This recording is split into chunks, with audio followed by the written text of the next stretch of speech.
ইসলাম পথে পথে নির্যাতন হওয়ার একমাত্র কারণ তারা কোরআনের কথা বলে, তারা হাদিসের কথা বলে। তাই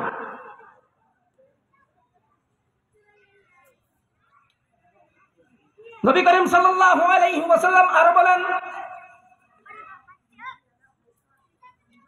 ফাইন লাম ইস্তাদিফা বিকলবি, যদি তোমার হাত দ্বারা বাধা দেওয়ার মতো ক্ষমতা না থাকে, যদি তোমার জবানের দ্বারা বাধা প্রদান করার মতো ক্ষমতা না থাকে,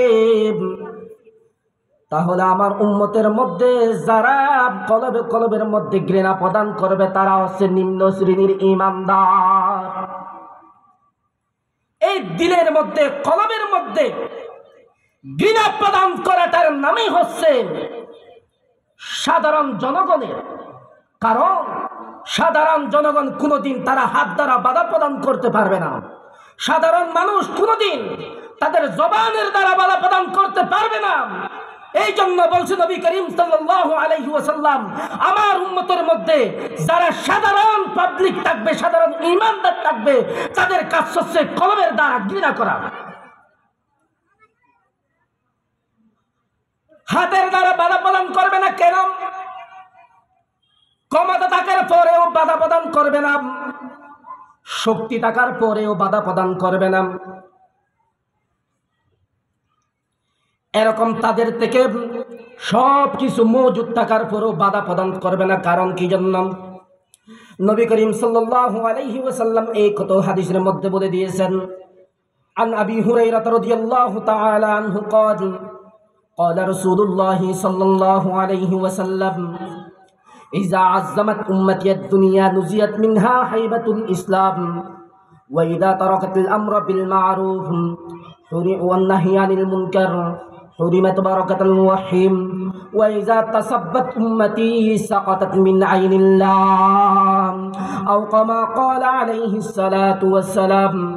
নবী করিম সাল্লাল্লাহু আলাইহি ওয়াসাল্লাম হাদিসের মধ্যে ইরশাদ করেন, হযরত আবু হুরায়রা রাদিয়াল্লাহু তাআলা আনহু থেকে বর্ণনা, নবী করিম সাল্লাল্লাহু আলাইহি ওয়াসাল্লাম হাদিসের দ্বারা ইরশাদ করেন, ইজা যখন আযযামাত উম্মতিয়াদ দুনিয়া, আমার উম্মতের দিলের মধ্যে যখন দুনিয়ার মহাব্বত ঢুকে যাবে, আমার উম্মতের মধ্যে যখন দুনিয়ার বরত্ব দিলের মধ্যে ঢুকে যাবে, তখন মানুষ দুনিয়ার মধ্যে আর কোনো কিছুর বাহক হবে না। কারণ তাদের হাতের মধ্যে হচ্ছে দেখি নুজিআত মিনহা হাইবাতুল ইসলাম, তাদের হাতের মধ্যে হচ্ছে দেখি ইসলাম লাঞ্ছিত, তাদের হাতের মধ্যে ইসলাম বেইজ্জতের পথের মধ্যে, তাদের হাতের মধ্যে হচ্ছে দেখি ইসলামের কোনো মূল্য নাই, ইসলামের কোনো মূল্যবোধ তারা রাখবে না। কারণ কি জন্য? ইজা আযযামাত উম্মতিয়াদ দুনিয়া, যখন যেই উম্মতের দিলের মধ্যে দুনিয়ার বরত্ব ঢুকে গেছে, তারা আর দুনিয়ার মধ্যে ইসলাম প্রতিষ্ঠা করার চেষ্টা করবে না, ইসলাম প্রতিষ্ঠা করার আর কোনো চিন্তা করবে না তারা। কারণ নবী করিম সাল্লাল্লাহু আলাইহি ওয়াসাল্লাম হাদিসের মধ্যে ইরশাদ করেন, ক্বালা রাসূলুল্লাহি সাল্লাল্লাহু আলাইহি ওয়াসাল্লাম হুব্বুদ দুনিয়া রাসু কুল্লি খতীআ। নবী করিম সাল্লাল্লাহু আলাইহি ওয়াসাল্লাম হাদিসের মধ্যে ইরশাদ করেন, দুনিয়ার মুহাব্বত হচ্ছে সমস্ত পাপের মূল স্তর, হচ্ছে কি দুনিয়ার মুহাব্বত। যখন দিলের মধ্যে দুনিয়ার মুহাব্বত ঢুকে যাবে, তখন তাদের হাতের মধ্যে ইসলাম নির্যাতিত নিপীড়িত হয়ে যাবে, তাদের হাতের মধ্যে ইসলাম নির্যাতিত নিপীড়িত হবে।